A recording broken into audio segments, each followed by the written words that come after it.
so I never actually. We went over to Jen's and wired up a couple of guitars and shit, and went to Bothwell Castle. Had a wee jam in the rain. It's quite nice meeting someone else who's quite happy to look like an idiot also. And then we went and picked up so much guitar stuff, it was unbelievable. Off the same guy, as I mentioned earlier on. I would have videoed some of it, but honestly Jen didn't stop talking for a long enough time for me to actually get the camera out, so instead got this. Yeah, but the amount of stuff we've got. If anyone wants a tuner or a metronome and knows me, use a shout, we'll do you one for a $5. Because there was about, probably not 10, but half a dozen at least tuner / metronome units. I meant to steal that Fender tuner pedal. My tuner pedal shit. See how it is.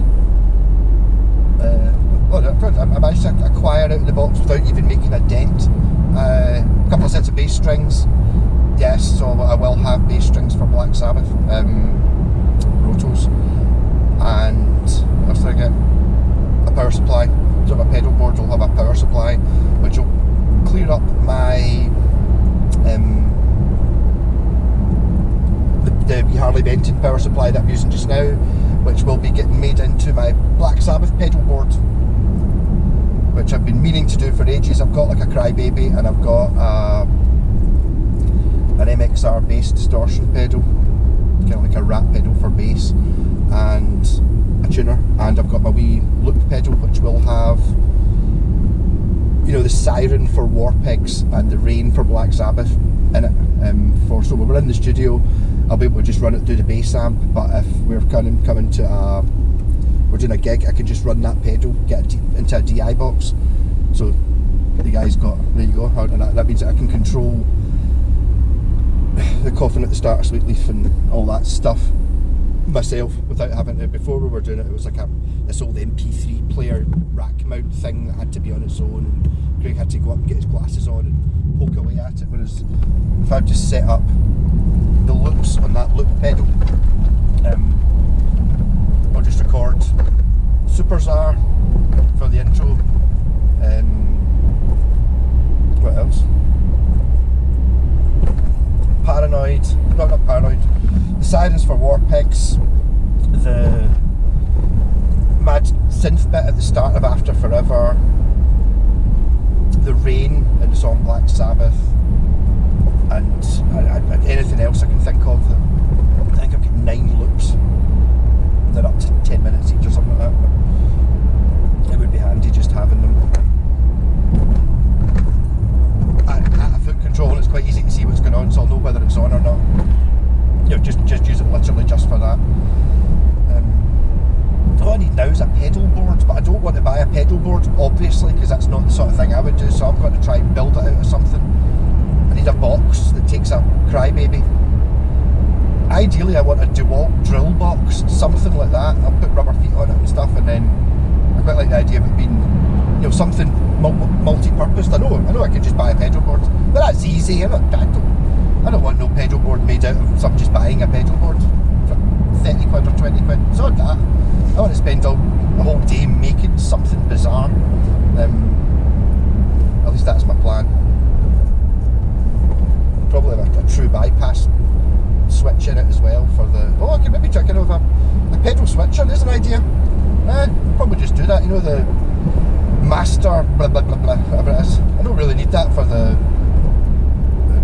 distortion pedal though, because it'll be on all the time.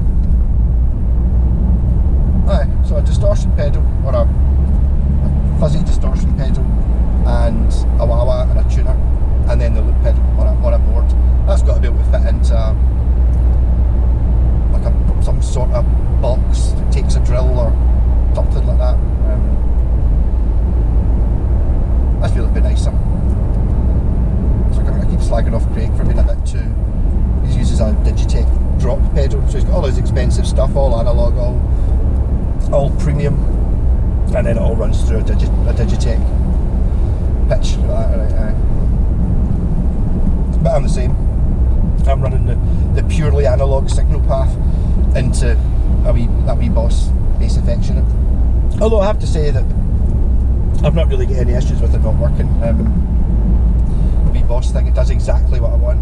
It gives me a tuner. It's got a fuzz, like it's got a bass fuzz in it, which is just permanently on, and it's got a wah-wah for the intro of NIB, which doesn't really need to be anything fantastic. It just needs to be a wah-wah. There's no other effects in it. It does open up possibilities if I'm running a pedal board, maybe starting getting. I don't know, there's not really any synth bass in anything, but maybe there's something I can use. Another pedal in there. What else? I've got a few things home with me. I've got a few multi-affectionates. I've got a Behringer V-amp, the one that looks like a guitar. It comes in what looks a bit like a guitar case with no neck. As I said to the guy when I was up here, yeah, just stick them on eBay and sell them, you know what I mean? You might get some money. And he's like, no, look, probably only worth 20 quid each, just take them. So I mean, the bag of stuff, if you haven't already looked on Jen's page, I took photos of them all, so it's like really an absolute shit ton of stuff. And the guy was just happy because, they're going to a good cause and they will be used, rather than selling them to a dealer who's just going to put them in a shop and overcharge them and all that. None of that will happen, although I will have to sell some of them. There's also a Trio band creator, the Trio Plus pedal, which is annoying. If I'd had that a month ago, because I've got a Trio pedal, the one that doesn't have the looper built in, and I lent it to my pal a couple of weeks ago, and he had a shot of it, thought it was great, and then bought the Trio Plus because he wanted the one with the looper in it, and I've now got the Trio Plus. I mean, totally for some people it'll be pure amazing. It doesn't really do anything for me. It's like a wee bit. It's not quite backing tracks because you're putting in your own chords and then it'll automatically play, bass and drums and stuff like that in it. It's not really a much use to me. Because I don't want to play normal stuff. I want to play my own mad shit that doesn't make sense, or it makes sense in my head.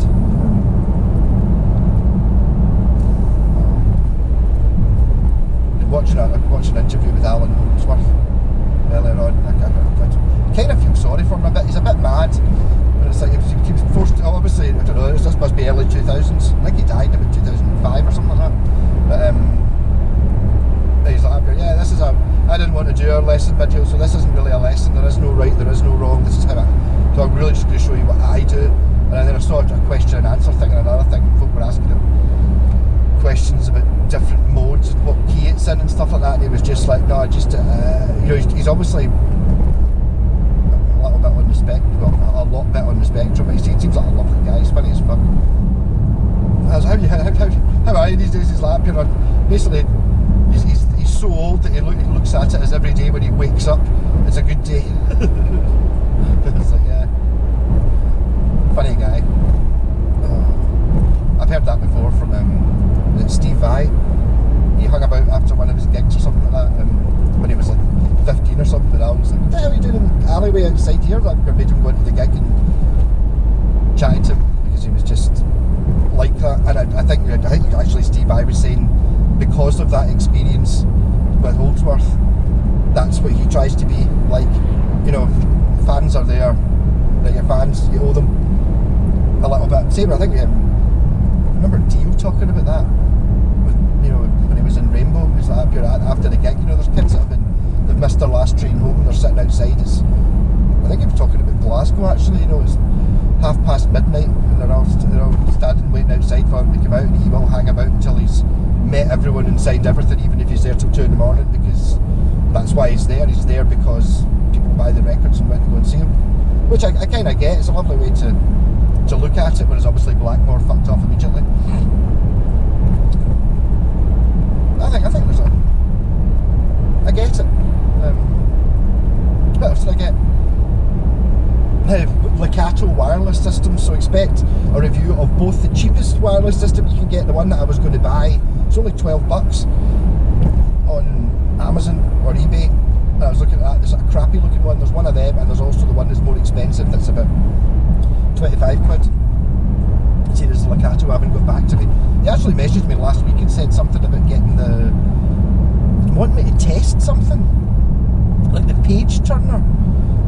There's a page turner that connects to by Bluetooth to your iPad or Android or whatever it is. It means that basically, you can have your page of lyrics on your laptop while you're singing, and then change the page with your foot, or on the loop pedal it changes the loop with your foot. They said something about sending me some of them, so that might be interesting. But I'll do a review of their wireless systems anyway, so you will know whether they're any good or not, because I didn't get it free. But I mean, obviously you know that we would loop pedal, if it had been shit, I would have said it was shit. I probably wouldn't. I would have said it was shit and sent it back, rather than actually it's quite useful. The only reason I've not been using it is because Jen's had it and she's now bored with it, so I've moved on.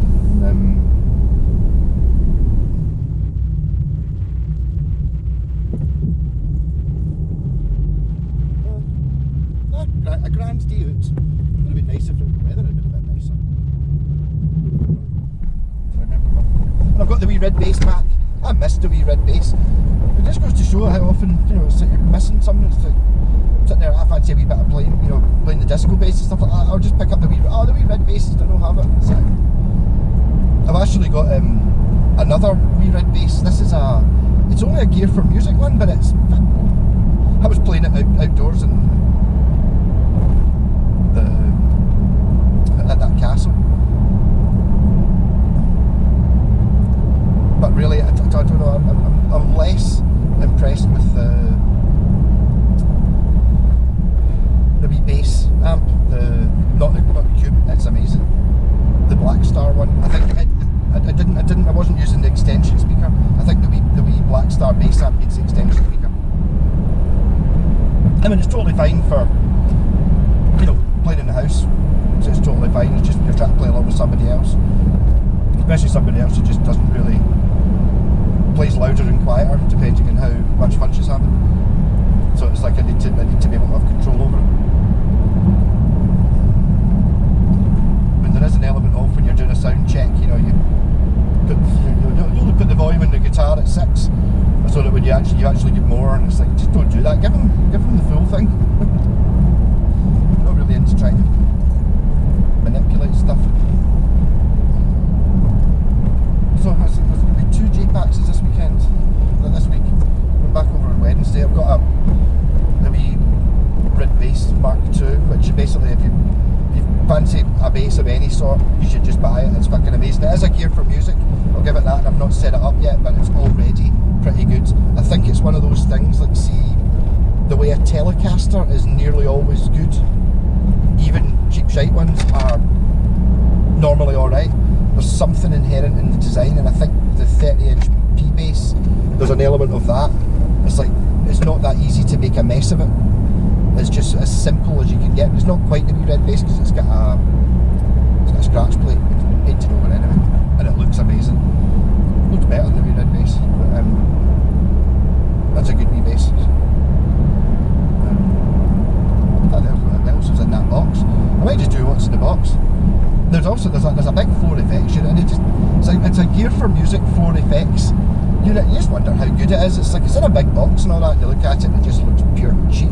But I bet you it's all right, because they'll just have stolen the circuit from something else. It's like it'll just be the Boss from 3 years ago or something like that. But just copied the circuit. I bet you it's all right.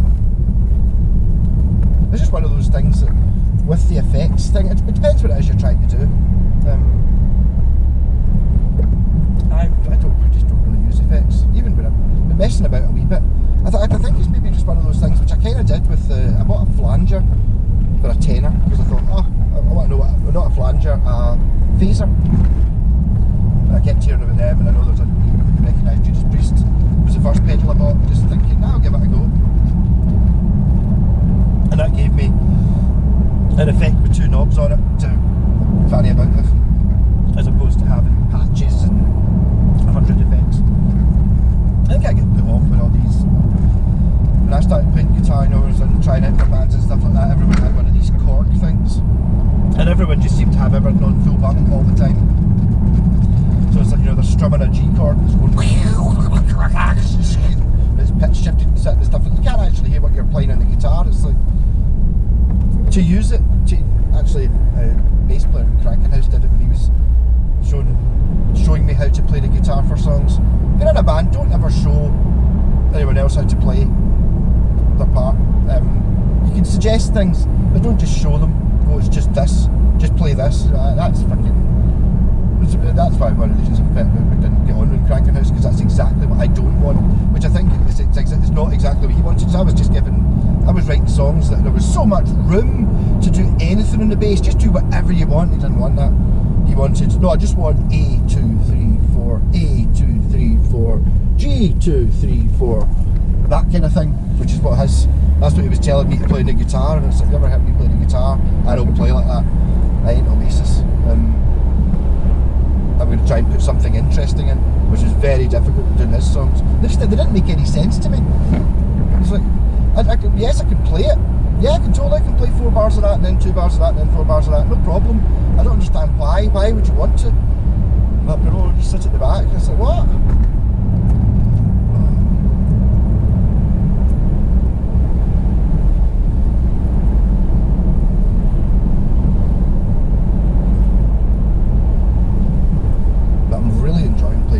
Just now. I seem to have opened up expanded my mind or something like that. I just want to play it all the time. That's why I'm kind of struggling with.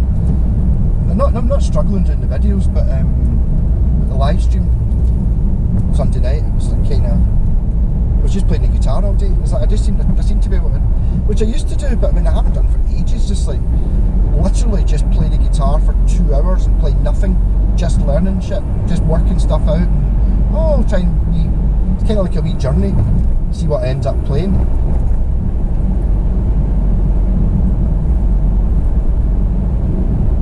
Right, to get on to Alan and Ivor and get them in the studio to start doing that shit. As long as it's, because I think, at least I think, I know the two of them enough from being in bands that are going to be good. And actually to play with my favourite lineup's a 3-piece. It's a 3-piece with a singer, but I kind of want to do the talking between songs, which is kind of why I want to do a bit more of the frontman thing. I quite fancy doing that, talking shit, because I can. I'm used to doing it so much on YouTube. I'll have no problem doing it in front of a crowd, folk heckling and stuff like that. That's exactly. I'll be in my element.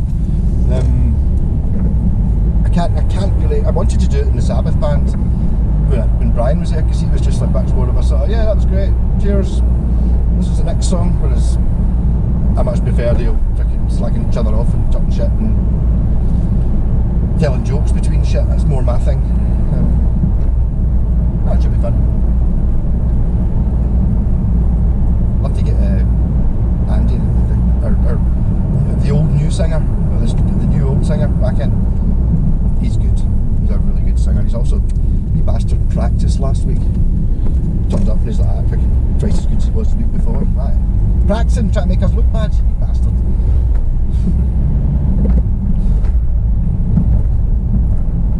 But hopefully after the end will be a little bit more productive this year. I think we're a wee bit lazy last year, just try and get some